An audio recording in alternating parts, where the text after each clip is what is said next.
So many people have made 2023 tier lists and you probably don't care anymore, but this is the Ben and Scott YouTube channel and we care, so I'm going to make my 2023 video game tier list. So let's get started.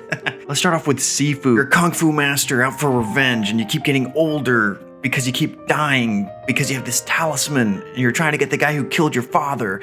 And man, it's a fun game. It was really good. It's very difficult. I would have to put this in, is it B or A? I'll put it in the A tier for now. It's subject to change. Resident Evil 4 Remake. This game, I never played the original. So this is my introduction to Resident Evil 4. And holy cow, what an amazing game. I really like survival horror games that I discovered in 2023. It's just the right amount of scary and also hilarious. They made it so campy and so fun. I would put this in the S tier. Dead Space Remake, let's keep the survivor horror vibes going. An amazing remake as well. I played Dead Space 2, the demo, on my Xbox 360 as a kid. It scared the heck out of me, but I found myself really interested in playing it. Although I never played any of the Dead Space games as a kid, I decided to play the remake this year, and it did not disappoint. I put it right up there with the Resident Evil 4 remake. It is not campy at all, maybe besides the cool basketball level. Assassin's Creed Mirage. So in the awkward time where I was waiting for Alan Wake 2 and Spider-Man 2 to come out, I decided to play Assassin's Creed Mirage, and although it went kind of back to the Assassin's Creed formula that everybody loved, it just kind of did it, and it was pretty okay. I wouldn't say it's anything special. It's extremely repeatable missions, and the environment was cool. Everybody loves Baghdad. Everybody talks about how cool Baghdad was. Yeah, I agree. It was cool. I'd put this in the C tier. In fact, I don't think there were any games I played that were D tier. Should I be more judgmental with this list? 2023 was pretty good. Okay, we'll move on and we'll decide later. Inscription. My friend Scott, you know Scott, he's on this YouTube channel. He recommended I play Inscription, and I decided, you know what, I got PlayStation Plus, let's try it out. And you play the first level. Actually, I'll hold off on spoilers. Inscription is a very good game. It's a deck building game, and the story gets so meta and so crazy. Every turn I did not expect it. And the post game was really fun too. I found myself wanting to keep playing the card game. I actually looked up online, like, is anybody selling like physical copies of Inscription? And there are people who are selling like a physical card game for Inscription. And maybe if I have $400 one day to spend on that, I'll consider it. But I'd put this. I'm gonna put it in the S tier. It was phenomenal. Super Mario Bros. Wonder. So after Alan Wake 2, after Spider-Man 2, and after Assassin's Creed Mirage, I decided to try my hand at Super Mario Wonder. It was okay. I was surprised that it was nominated for Game of the Year in 2023. It's a good game. It's fun for the family. I give it a solid B. I thought it was okay. I don't think it's the greatest game at all. Which brings me to Tears of the Kingdom, Legend of Zelda Tears of the Kingdom. We'll keep the Nintendo vibes going. I thought this was great. It was a lot like Breath of the Wild, added a lot more content from Breath of the Wild, so it was hard to go wrong with this one. I would give this one a solid A. I don't think there's much to say about this. It was really good, which I think a great follow-up with this one.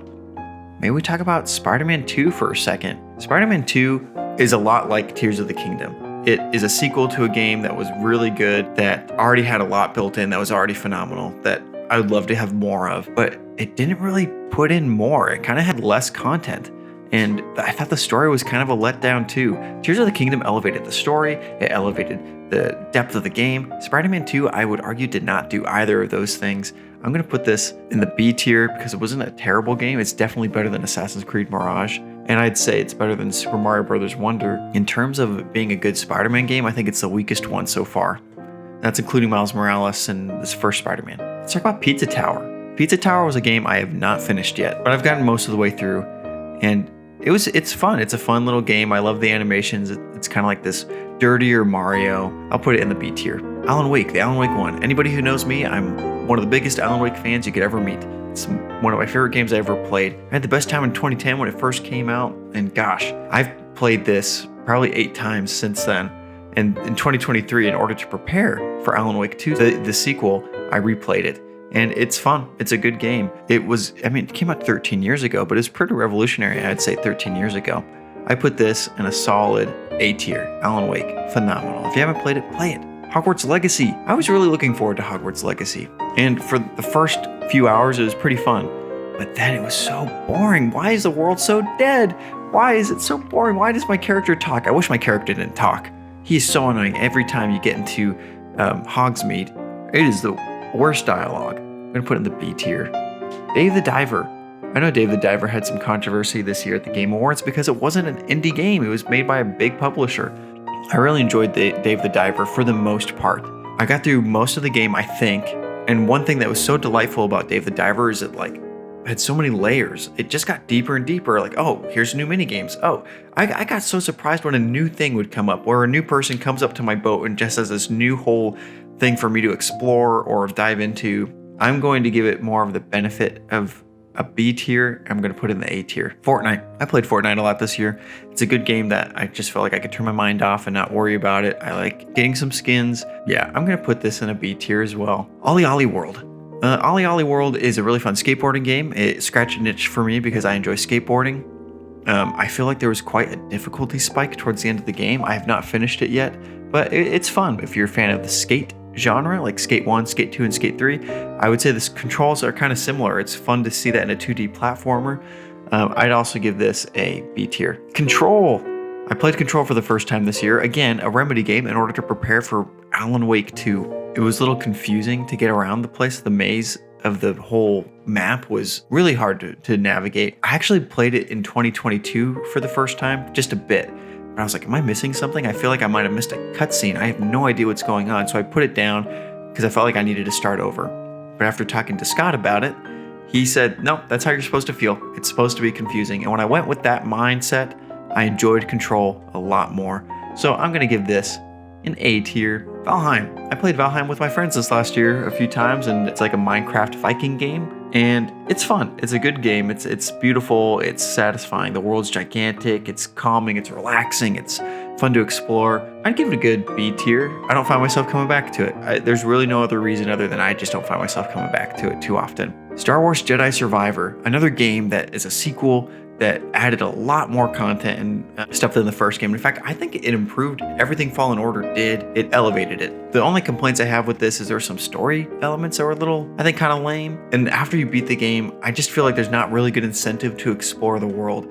There were more cosmetics, which I thought were cool, and I would put this in the B tier as well. Yeah, I'd put it in the B tier. It was a good game. Not phenomenal. A lot better than the first one.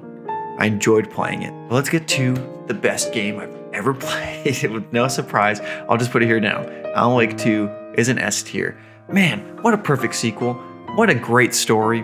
What great gameplay.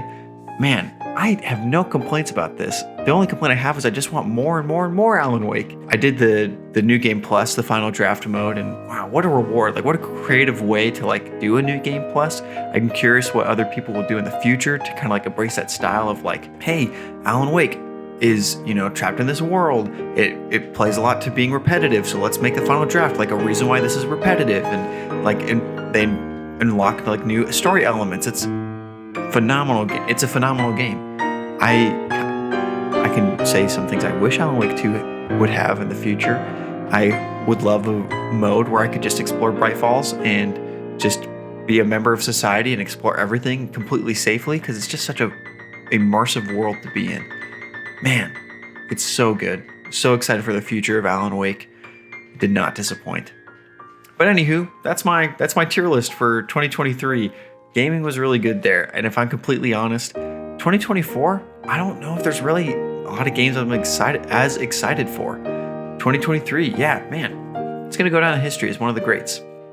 It'll be interesting to see what the next few years bring for us. But guys, thank you again. Thank you for enjoying this. Or I hope you enjoyed it. Maybe we'll do more tier lists in the future. But without further ado, stay nasty and enjoy your day. Bye.